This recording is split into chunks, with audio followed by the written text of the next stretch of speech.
प्रधानमंत्री नरेंद्र मोदी अमेरिका में हैं और बीती रात उन्होंने बिजनेस लीडर्स के साथ मुलाकात की। भारत में निवेश को लेकर चर्चा की। सीईओज की मीटिंग से पहले प्रधानमंत्री मोदी न्यूयॉर्क में भारतीय समुदाय के बीच पहुंचे, उन्हें संबोधित किया। पीएम को सुनने के लिए अमेरिका के अलग अलग हिस्सों से लोग पहुंचे थे।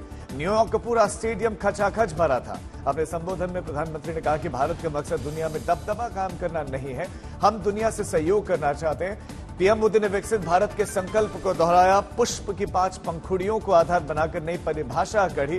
उन्होंने कहा कि नए भारत में नई ऊर्जा है जो अपने लक्ष्यों की ओर आगे बढ़ रहा है।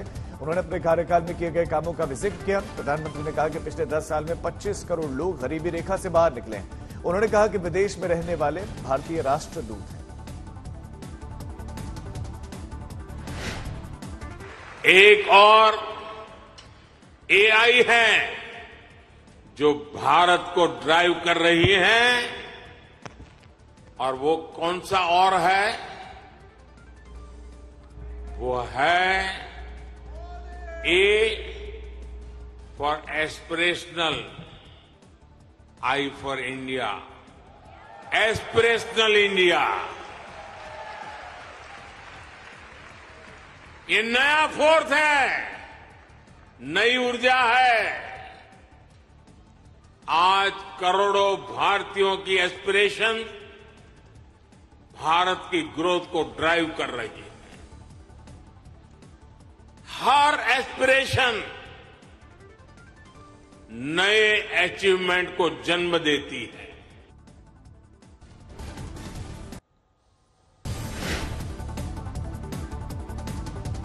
पीएम मोदी ने न्यूयॉर्क में फिलिस्तीन के राष्ट्रपति से मुलाकात की है और यह द्विपक्षीय बैठक थी जिसमें बायलैटरल मुद्दों के साथ साथ अंतर्राष्ट्रीय विषयों पर जो मिडिल ईस्ट का संकट है उस पर चर्चा हुई।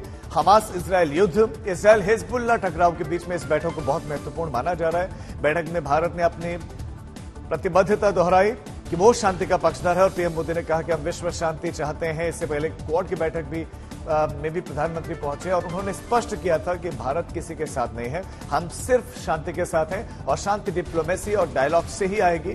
यूक्रेन रूस युद्ध पर भी प्रधानमंत्री मोदी ने पुतिन और ज़ेलेंस्की दोनों से यही बात कही थी कि बातचीत के टेबल पर आइए। जम्मू कश्मीर में दूसरे चरण के लिए चुनाव प्रचार का आज आखिरी दिन है और अंतिम दिन के प्रचार में कांग्रेस ने पूरी ताकत झोंक दी है। राहुल गांधी आज जम्मू कश्मीर में 2 रैलियां करेंगे और इससे पहली सभा उनके पुंछ में सुरनकोट में होगी, जबकि दोपहर 2:30 बजे के आसपास श्रीनगर में उनकी रैली होगी। आज सुबह 11 बजे चंडीगढ़ से राहुल गांधी श्रीनगर के लिए रवाना होंगे और अपने चुनावी कार्यक्रम के बाद फिर वो दिल्ली लौट आएंगे।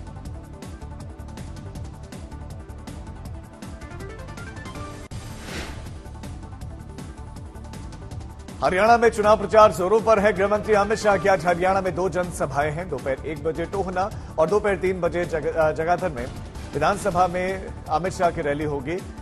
दिल्ली के पूर्व सीएम अरविंद केजरीवाल भी आज हरियाणा में जोर लगाएंगे। शाम को 4 बजे अरविंद केजरीवाल डबवाली में रोड शो करने वाले हैं।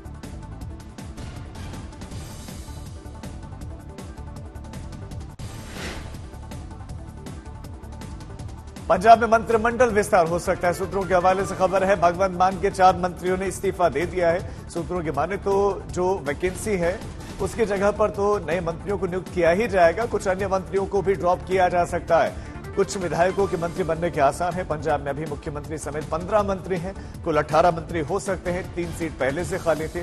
सूत्रों ने बताया कि 4 ने पद छोड़ दिया तो इस हिसाब से 7 सीटें खाली हैं।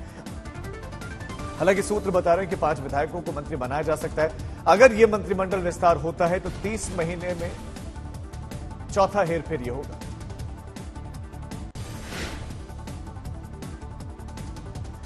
समाजवादी पार्टी सांसद डिंपल यादव ने मुख्यमंत्री योगी पर पलटवार किया। उन्होंने कहा कि यूपी में बीजेपी की करारी हार हुई है और आगे भी उनके लिए स्कोप नहीं दिख रहा है, इसीलिए मुख्यमंत्री योगी की टीस निकल जाती है। पिछले दिनों सीएम योगी और अखिलेश यादव में जुबानी जंग छिड़ गए थे। उन्होंने कहा कि बीजेपी को यूपी ने नकार दिया है। सिर्फ यूपी ही नहीं, उन्हें भगवान राम ने भी खारिज कर दिया और इसीलिए वो इस तरह के शब्दों का इस्तेमाल करते हैं। सबको ये समझ लेना चाहिए कि उत्तर प्रदेश की मुख्यमंत्री की क्या भाषा शैली है और वो किस तरह के विवादित बयान लगातार देते हैं। और मैं समझती हूँ कहीं ना कहीं इस बात की टीस है उनको कि उत्तर प्रदेश में जिस तरह गठबंधन और समाजवादी पार्टी ने जो परफॉर्मेंस रहा है और जो सीटें जीत के आए हैं तो कहीं ना कहीं वो इस बात से उत्तेजित महसूस हुए। पीढ़ियां हैं। यूपी सरकार के मंत्री कपिल देव अग्रवाल और अनिल कुमार एक दूसरे से उलझ गए। मुजफ्फरनगर में कार्यक्रम था जिसमें केंद्रीय मंत्री जयंत चौधरी भाषण दे रहे थे। तभी योगी के दोनों ही मंत्री एक दूसरे से उलझ गए। कपिल देव और अनिल कुमार को देखकर ऐसा लग रहा था कि मामला सीरियस है। दोनों काफी गुस्से में दिख रहे थे। कुछ देर तक हॉट टॉक के बाद कपिल देव ने एक सहयोगी को बुलाया और उसके कान में कुछ फुसफुस की। उसके बाद अनिल कुमार ने अपनी सीट बदल दी। मंच पर मंत्रियों की नोकझोंक का वीडियो तेजी से वायरल हो गया और सूत्रों के माने तो प्रोटोकॉल को लेकर बहस हुई थी। अनिल कुमार आरएलडी कोटे से मंत्री हैं जबकि कपिल देव बीजेपी के कोटे से। कार्यक्रम खत्म होने के बाद कपिल देव से जब इस झगड़े के बारे में पूछा गया तो उन्होंने कहा कि ऐसी कोई बात ही नहीं है।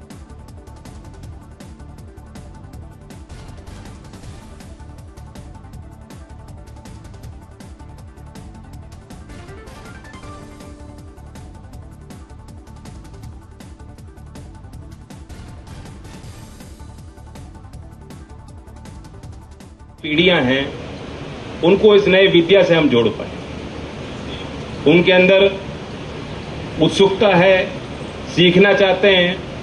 नई पीढ़ी को यह भी समझ में आ रहा है कि ना तो वो खेती करना चाहते, ना खेती उस हिसाब से बच रही, ना खेती में वो फायदा दिखता है। सरकारी क्षेत्र में कितना ही प्रयास कर ले, कितनी ही पारदर्शिता और ईमानदारी से भर्ती प्रक्रिया का अनुपालन हो, चंद ही नौकरियां लोगों को मिल रही हैं। आप अनिल मंत्री और आप आपस में कैसी बातें करते हो? बात भी ना करें, आपस में बातचीत कर रहे हो।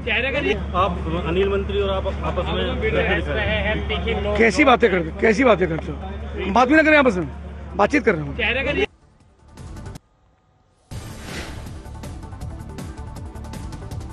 तिरुपति प्रसादम में मिलावट कांड की जांच के लिए एसआईटी का गठन कर दिया गया है। मुख्यमंत्री चंद्रबाबू नायडू ने विशेष जांच टीम को जिम्मेदारी सौंपी है कि वो मामले की तह तक जाएं, पता लगाएं कि किस स्तर पर मिलावट हुई। उधर जगनमोहन रेड्डी ने प्रधानमंत्री मोदी को पत्र लिखा है और मांग की है कि चंद्रबाबू नायडू को फटकार लगाएं। जगन ने कहा कि चंद्रबाबू आदतन झूठे हैं। प्रसाद में मिलावट को लेकर विश्व हिंदू परिषद एक बैठक करने वाला है जिसमें मंदिरों को सरकारी नियंत्रण से मुक्त करवाने को लेकर चर्चा होगी। 3 angles. One is, first of all, purification according to traditions, Agama Sampradayam. Second, I am ordering an inquiry, IGP level or more than that. Then the team will establish the facts.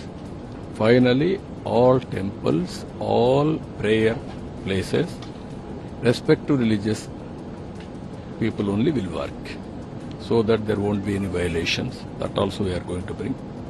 Even management committees, only those who are having belief, they will be nominated. We'll take all precautions. Finally, we will prepare standard operation procedures for all temples. Accordingly, we will work it out. Bihar में गंगा नदी कहर बरपा रही है। गंगा किनारे बसे हुए कई जिले इस समय बाढ़ की चपेट में हैं। मुंगेर में बाढ़ की वजह से कई गांवों का संपर्क मुख्यालय से टूट गया है। नौगछिया में गंगा का पानी कई गांवों में पहुंच चुका है, गांवों को डुबा चुका है। घर बार सब डूबे, स्कूल तक में पानी भर गया है। पटना में गंगा के इस पार रहने वाले लोगों को अपना ठिकाना छोड़कर जाना पड़ा है। सरकार ने ऐसे लोगों के लिए अब राहत कैंप बनाए हैं जहां पर उन्हें भोजन पानी मिल रहा है। 17 और 18 सितंबर की रात से पटना के दियारा इलाके में गंगा नदी ने जब अपना रौद्र रूप दिखाया तो लोग विस्थापित होकर के दियारा से पटना की तरफ आए और यहां पर बाढ़ रिलीफ कैंप में उन्होंने अपने को सुरक्षित किया। और लेकिन इस वक्त हम आपको जो तस्वीर दिखाते हैं, ये देखिए, ये पूरा इलाका पटना दियारा का वो इलाका है जो अमूमन जो मवेशी रखने वाले लोग हैं, जो दियारा में खेती करते हैं, वो इसी इलाके में रहते हैं। और आज देखिए ये पूरा इलाका जलमग्न है क्योंकि गंगा अभी भी यहाँ खतरे के निशान के आसपास बह रही है। हालांकि कल से जो केंद्रीय जल आयोग ने रिपोर्ट दी, गंगा स्थिर है कई जगहों पर और कई जगहों पर जलस्तर में कमी भी आई है और उम्मीद की जा रही है कि अगले 4 से 5 दिनों में थोड़ी राहत जो है वो मिलेगी। जयपुर में हमारा जानवर ने एक महिला पर हमला कर दिया और महिला अपने बेटे के साथ घर जा रही थी, तभी जानवर ने उसे दौड़ा दिया और उस पर हमला कर दिया। चीख पुकार सुनकर आसपास के लोग उसे बचाने का प्रयास करते हैं।